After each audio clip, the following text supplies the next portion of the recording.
Hello, welcome to our classes. आज हम लोग पढ़ेंगे जीके के टॉप 10 प्रश्न जो इम्पोर्टेंट है सभी एग्जाम के लिए। कोई भी एग्जाम हो आपका, सुपर टेट, टेट, पेट, रेलवे, ग्रुप डी, कोई भी एग्जाम हो, आपके जीके के प्रश्न इसमें से मिलेंगे।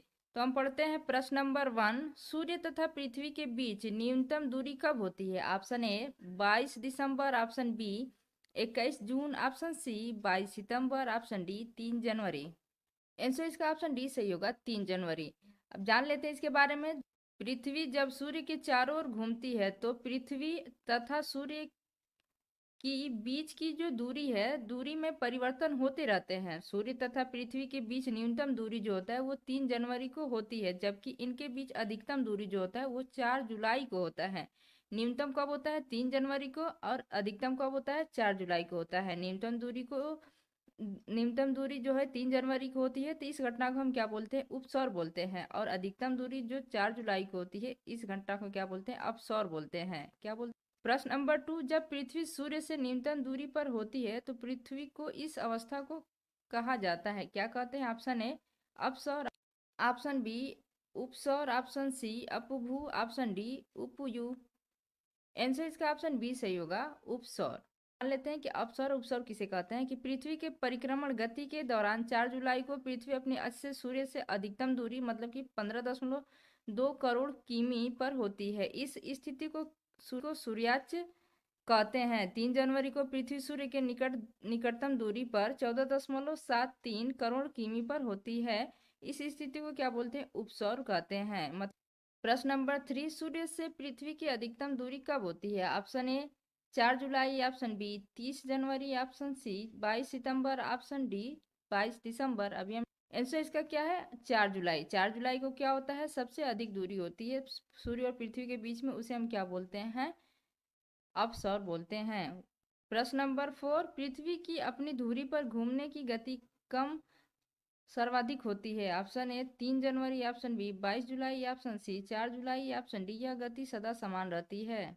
आंसर इसका ऑप्शन डी सही है, यह गति सदा समान रहती है। पृथ्वी अपनी धुरी पर जो होता है वो पूरब दिशा में 1610 किमी घंटे की एक समान गति से घूर्णन करती है। 23 घंटे 56 मिनट 4 सेकंड में एक चक्कर लगा लेती है। 3 जनवरी को निकटतम बिंदु है, 4 जनवरी को सूर्य और पृथ्वी के बीच में अधिकतम दूरी है। प्रश्न नंबर 5। सौर दिवस तथा नक्षत्र दिवस के विषय में कौन सा कथन सही है? ऑप्शन ए दोनों की अवधि समान होती है, ऑप्शन बी सौर दिवस की अवधि नक्षत्र दिवस से अधिक होती है, ऑप्शन सी सौर दिवस की अवधि नक्षत्र दिवस से कम होती है, ऑप्शन डी दोनों के मध्य कोई संबंध नहीं।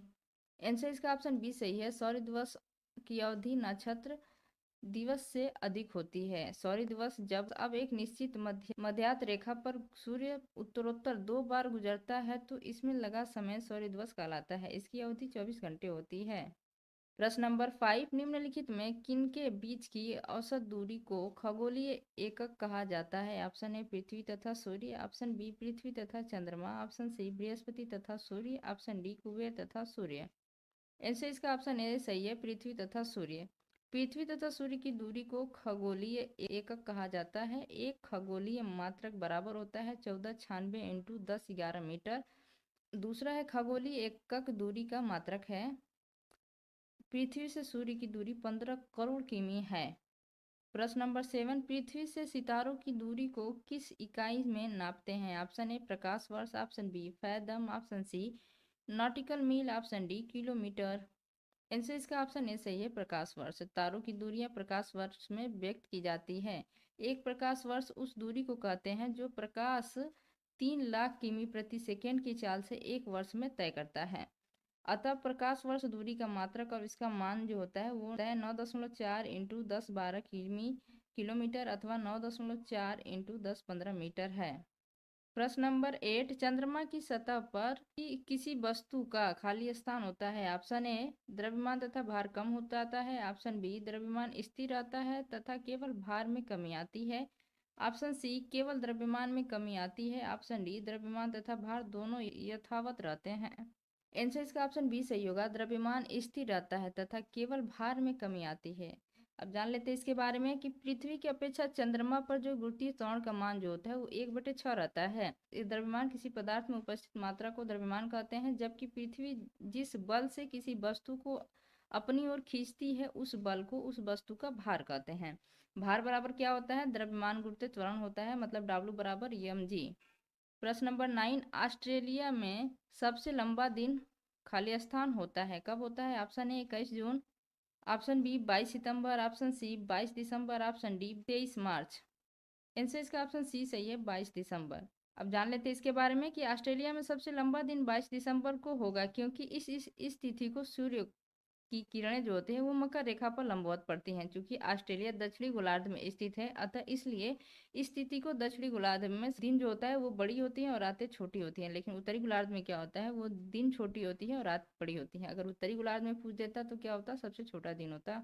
प्रश्न नंबर 10, खाली स्थान से खाली स्थान की ओर जाते हुए दिन और रात की अवधि में अंतर बढ़ता जाता है। ऑप्शन ए भूमध्य रेखा से ध्रुव की ओर, ऑप्शन बी ध्रुव से भूमध्य रेखा की ओर, ऑप्शन सी कर्क रेखा से भूमध्य रेखा की ओर, ऑप्शन डी मकर रेखा से कर्क रेखा की ओर। आंसर इसका ऑप्शन ए सही है, भूमध्य रेखा से ध्रुव की ओर। जान लेते हैं भूमध्य रेखा से जब ध्रुव की ओर बढ़ते हैं तो दिन और रात की अवधि में अंतर बढ़ता जाता है। Thank you for watching, please like and subscribe my channel.